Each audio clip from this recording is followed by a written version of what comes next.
Pluralism as a political philosophy is the recognition and affirmation of diversity within a political body, which permits the peaceful coexistence of different interests, convictions and lifestyles.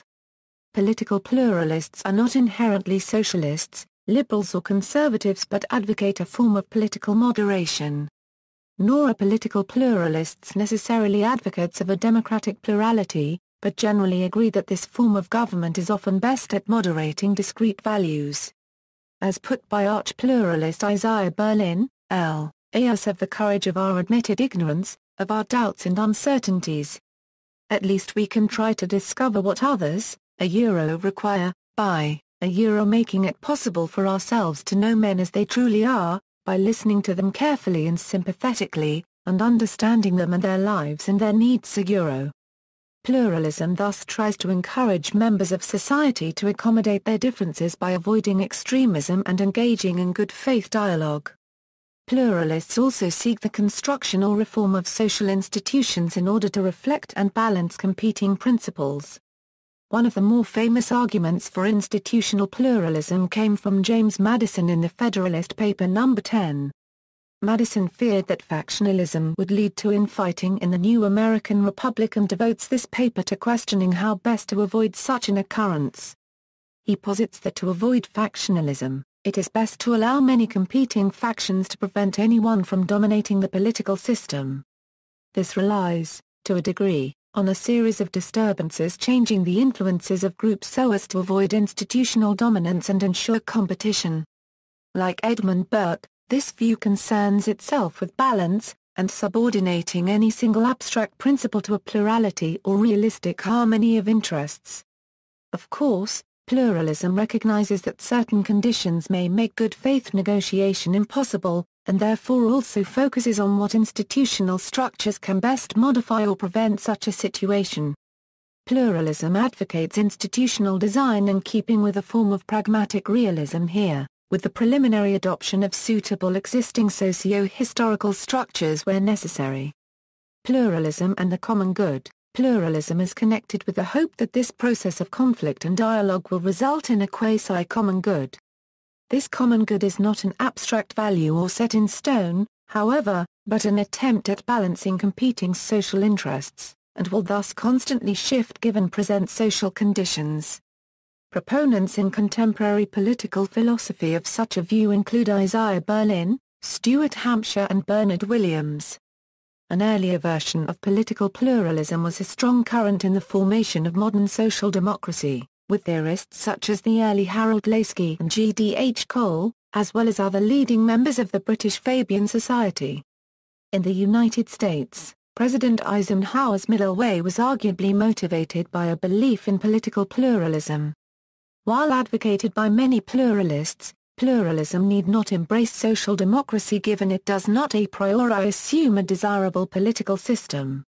Rather, pluralists advocate one based on the pre-existing traditions and cognizable interests of a given society, and the political structure most likely to harmonize these factors. Thus, pluralists have also included Michael Oakeshott and John Kex, proponents of something close to liberal conservatism. What pluralists certainly do have in common is the notion that a single vision or ideological schema, whether Marxism or unbridled neoliberalism, is likely too simplistic and rigid to advocate human beings' natural plurality of values. Pluralists likewise reject historicism and utopian thinking. While some, like John N. Gray, repudiate historical progress altogether, others, like Edmund Burke, indicate that human progress has occurred as a function of improved social harmony.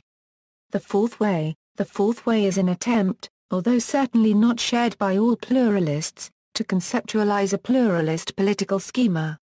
Coined by pluralist party leader Jonathan Bishop, the fourth way is meant to represent a particular approach to pluralist integrated bargaining where one finds two opposing viewpoints.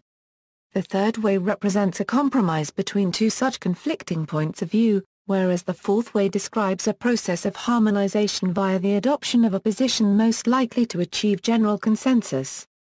For instance, in political systems, the first way might be for a government to make public services based on the involvement of private sector firms, the second way using public sector organizations, and the third way to use a public-private partnership. The fourth way would be to allow the public to choose the service provider best for them based on their principles and values and not the ideological biases of government or civic officials. Likely, this fourth way will eventually manage to establish its own view as the generally accepted view, and then over time become the first way as science and society develop. This can only occur as the result of the negotiation process within the pluralistic framework, which implies the operator as a general rule of a truly pluralistic framework, that is the state in a pluralistic society, must not be biased. Social scientist Julian A. G. Glassford argues that the fourth-way model ought to incorporate the pragmatic pluralist contention that ideological factors which clearly threaten plurality ought to be excluded. Many pluralists, while perhaps sympathetic to the fourth way's premises, would entirely reject any such formalized system. To Oakeshott, for example, laying out any single system of rules problematically reduces politics to an abstraction, which is better based on a pluralist temperament in a given political climate than any systematic schema. Conditions for pluralism to function and to be successful in defining the common good, all groups have to agree to a minimal consensus that shared values are at least worth pursuing. The most important baseline value is thus that of mutual respect or tolerance. If no such dialogue is possible, extremism and physical coercion are likely inevitable. See also, moderation, liberal democracy, value pluralism. Notable pluralists: Aristotle, Montaigne, James Madison, Alexis de Tocqueville, early Harold Laski, Stuart Hampshire, Edmund Burke, Isaiah Berlin, Adam Smith, David Hume, Charles Sanders Park, Bernard Williams, Learned Hand, later Michael Oakeshott, Joseph Raz, John Kex, later Paul Feyerabend, John N. Gray, Maurice Kogan, Hannah Arendt, Robert ALll. Notes. References: Rajiv Krishnan Kozhikode Jayate Lee, Political Pluralism, Public Policies, and Organizational Choices, Banking Branch Expansion in India, 1948–2003, Academy of Management Journal, 55, 2, 339–359. Pluralism and Liberal Democracy, Richard E. Flatham. Isaiah Berlin, Morality and Conflict, Hampshire, Stuart. From Pluralist to Patriotic Politics, Blattberg, Charles. Liberty, Berlin, Isaiah. In the Beginning Was the Deed, Williams, Bernard. Michael Oakeshott and Modern Conservatism, On Legal Pluralism and Communities, C. Gad Barzilai, Communities and Law, Politics and Cultures of Legal Identities. Ann Arbor, University of Michigan Press, 2003.